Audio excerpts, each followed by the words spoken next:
Cyrielle Châtelain, bonjour. Bonjour. Merci d'être avec nous, vous êtes député de l'Isère et président du groupe Écologie et Social à l'Assemblée nationale. On l'entendait tout à l'heure, et c'est ce que disaient nos éditorialistes qui soulignaient, j'allais dire, cette initiative un peu inédite, de ces échanges entre Bloc central et la gauche et les écologistes. Visiblement, ça ne plaît pas à la droite.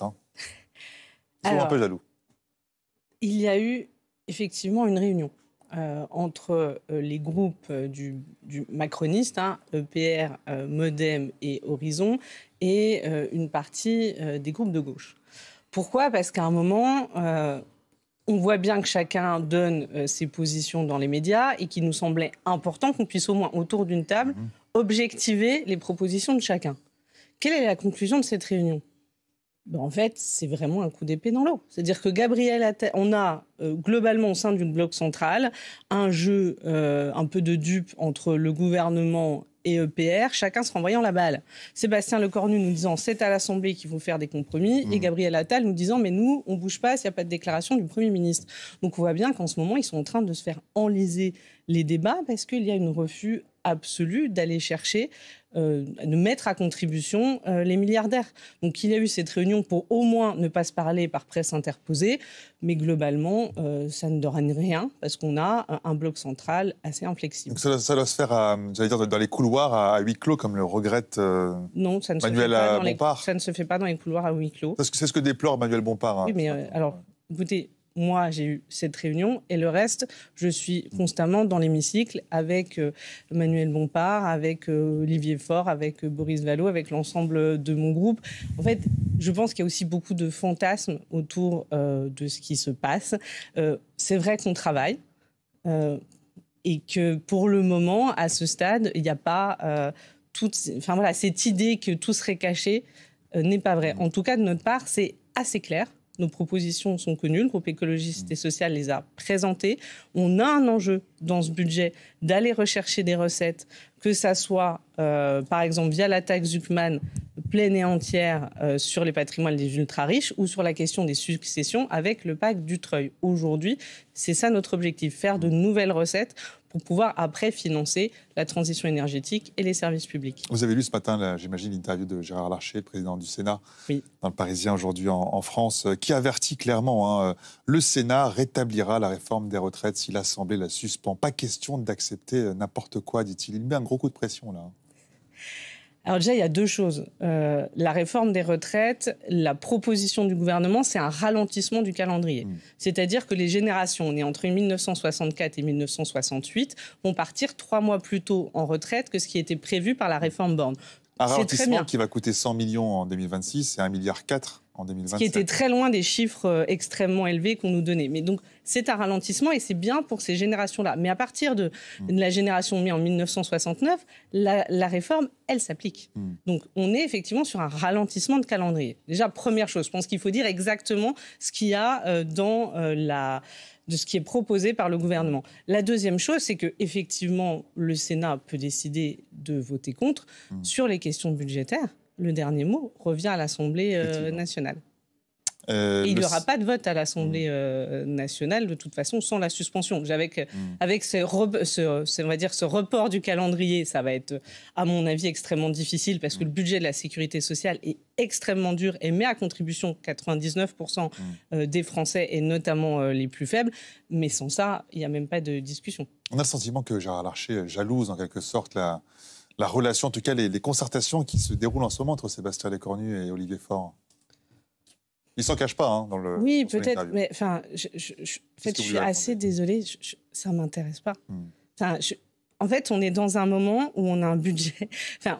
Tout le monde dit qu'il y a une situation budgétaire catastrophique. Et on passe notre temps à commenter les positionnements des uns et des autres, les coups de pression des uns et des autres.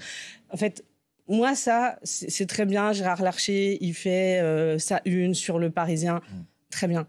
Voilà. Moi, ce que je vous dis, c'est qu'aujourd'hui, on est en train de discuter du budget à l'Assemblée nationale, que ce que je constate, c'est que contrairement à ce qui est dit, c'est toujours le gouvernement qui a la main, que par exemple, il a la main sur le déroulé des débats, que nous devions discuter de la taxe Zuckman ce lundi, qu'il a décidé de le repousser. Donc ça démontre bien qu'on est très loin de l'image du grand parlementarisme, où c'est les parlementaires qui ont la main. On est toujours extrêmement contraint sur cette question budgétaire et on est face à un gouvernement qui a un peu changé de stratégie. Avant, c'était la méthode brutale du 49-3. Maintenant, en fait, ils noient le poisson, c'est-à-dire qu'ils font durer les débats, qui changent l'ordre pour ne pas discuter des sujets qui sont déterminants et qui, en fait, à la fin, espèrent que nous n'ayons pas assez de temps pour voter, parce qu'il faut savoir que dans les contraintes qui pèsent sur le Parlement, on a aussi 70 jours maximum pour adopter le budget. Donc vous espérez que la taxe Zuckman soit adoptée telle qu'elle est, mais vous savez qu'elle n'a aucune chance, qu'il va falloir trouver là aussi un compromis. Mais alors, moi, ce que je trouve intéressant, c'est la notion de compromis. Comment est-ce que le gouvernement fait un compromis? On a sa copie sur la table. C'est eux qui ont la copie, c'est eux qui ont la capacité à faire des ordonnances ou des décrets. Par exemple, les franchises médicales, c'était une ordonnance. Donc, ils ont toutes les manettes. Mais quand on cherche à leur faire des propositions, en fait, il faudrait encore qu'on les amoindrisse. Et pourquoi est-ce qu'ils veulent qu'on les amoindrisse? Parce qu'ils veulent que ça ne marche pas. La proposition qui est appelée taxe Zuckman allégée, fait par le Parti socialiste, moi j'appelle ça une taxe Zuckman à trous. Quelle est notre inquiétude et pourquoi on est aujourd'hui assez réticent? C'est que Gabriel Zuckman l'explique. Quand on commence à mettre des conditions, les milliardaires qui ont une armée d'avocats socialistes, qu'est-ce qu'ils font? C'est qu'ils retravaillent, qu'ils réorganisent leur patrimoine pour continuer à faire de l'optimisation. Et donc tous les trous qu'on va mettre dans l'assiette de la taxe Zuckman, ça va probablement permettre à ces milliardaires qu'on veut mettre à contribution de pouvoir finalement y échapper. Ça, aujourd'hui, c'est notre inquiétude. C'est pour ça qu'on est en train de l'analyser.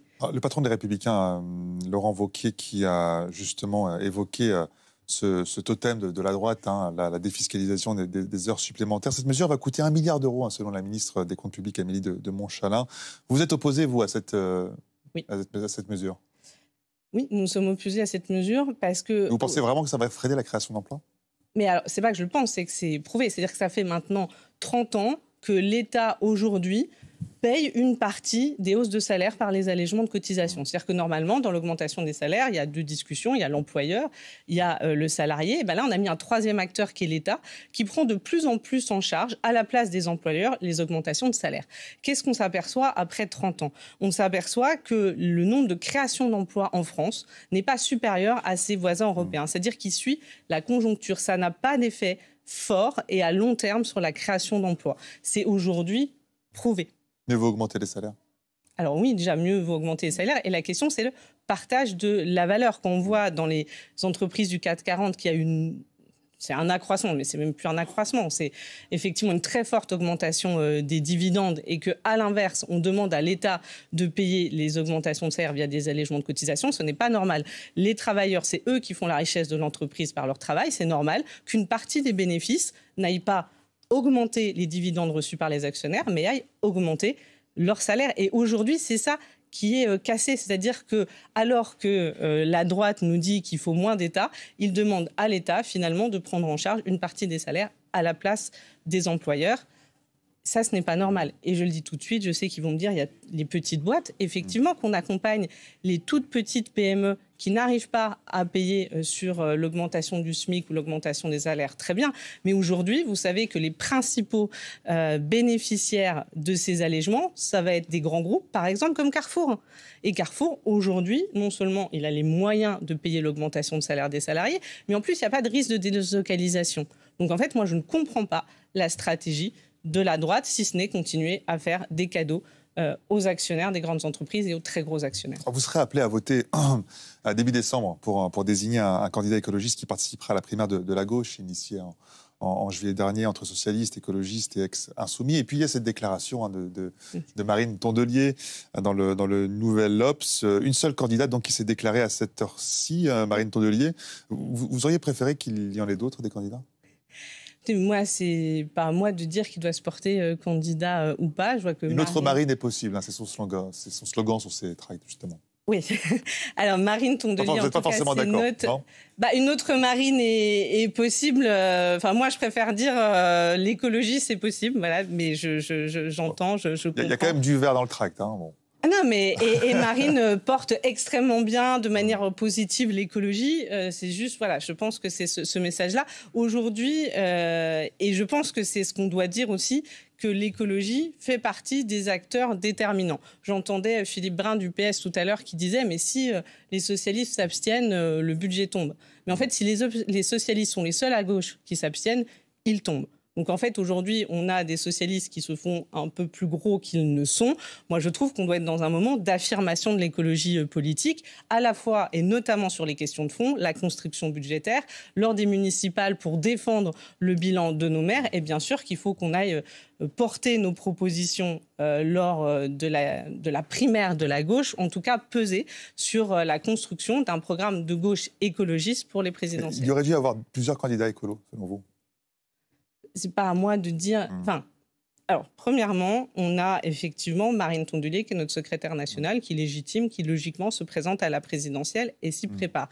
On sait qu'on a d'autres personnes qui y réfléchissent. Pour le moment, elles n'ont pas souhaité se porter candidate. C'est leur choix. Enfin, c'est pas à moi j'ai des gens qui se portent ou pas candidats à une procédure interne. Si la primaire à gauche venait à échouer, est-ce que les écologistes désigneront un candidat pour 2027 ?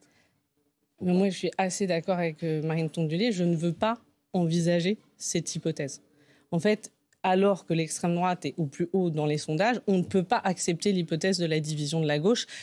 Il faut que la gauche unie représente une alternative forte et crédible à l'extrême droite lors des présidentielles. Je vous pose la question parce que vous savez qu'à gauche, il y a des candidats, en tout cas, quoi qu'il arrive, ne veulent pas de cette primaire. Hein. Je parle de Raphaël Glucksmann ou encore de Jean-Luc Mélenchon. Et puis on peut regarder également ce que disent les sondages. Hein. Quand on regarde le taux de satisfaction en cas de victoire en 2027 à la présidentielle, on voit bien que pour l'instant, Raphaël Glucksmann rafle la mise autour de 18% et qu'il y a un déficit de notoriété avec Marine Tondelier. Il y a encore du chemin. Alors, je crois que tous les électeurs et les sympathisants de gauche ont conscience que pour faire gagner la gauche lors de la présidentielle, il y a encore du chemin. Et je pense que la question de l'union, elle fait partie de ce chemin. Et tous ceux qui font de la question de leur personne, de leur candidature, comme Raphaël Glucksmann, une condition indispensable, on peut dire aussi Jean-Luc Mélenchon, se trompent. On ne peut pas faire passer la personne avant le projet. Merci beaucoup. Merci infiniment, Serge Chatelain, d'avoir été avec nous. Donc, une pause pour les députés ce dimanche, avant la reprise de l'examen du budget. Non-stop, 9h, minuit, tous les jours. Demain, à l'Assemblée. Merci, Serge Chatelain, d'avoir été avec nous sur France Info. Vous restez avec nous dans un